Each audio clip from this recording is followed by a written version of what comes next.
আজ আমি তোমাদের সাথে একটা কেক ডেকোরেশন শেয়ার করব। তার জন্য প্রথমে একটা বেস নিয়ে নিয়েছি, তার উপর একটু ক্রিম লাগিয়ে একটা স্পঞ্জ দিয়ে দিলাম এবং তার ওপর স্পঞ্জের ওপর কিছু সুগার সিরাম দিয়ে দিচ্ছি যাতে ক্রিমটা বসাতে আমাদের সুবিধা হয়। স্প্যাচুলার সাহায্যে আমি এর স্পঞ্জের উপর কিছুটা ক্রিম দিয়ে নেব এবং প্যালেট নাইফের সাহায্যে সেটাকে সেট করে নেব।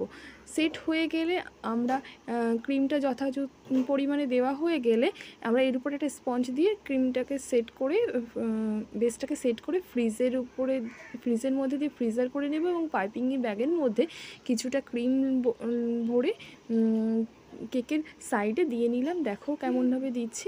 পাইপিং ব্যাগের সাহায্যে আমি কেকের চারি সাইডে ক্রিম দিয়ে নিলে আমার স্ক্র্যাপ করতে খুবই ভালো হয়। খুব অল্প সময়ের মধ্যে ভালোভাবে স্ক্র্যাপার দিয়ে স্ক্র্যাপ করা যায়, এটা খুবই স্মুথ হয়। দেখছো আমি কেমনভাবে স্ক্র্যাপ করছি। এবার আমার স্ক্র্যাপ করা কমপ্লিট হয়ে গেলে কাস্টমার চয়েস অনুযায়ী আমি এই কেকটির কালার চেঞ্জ করব।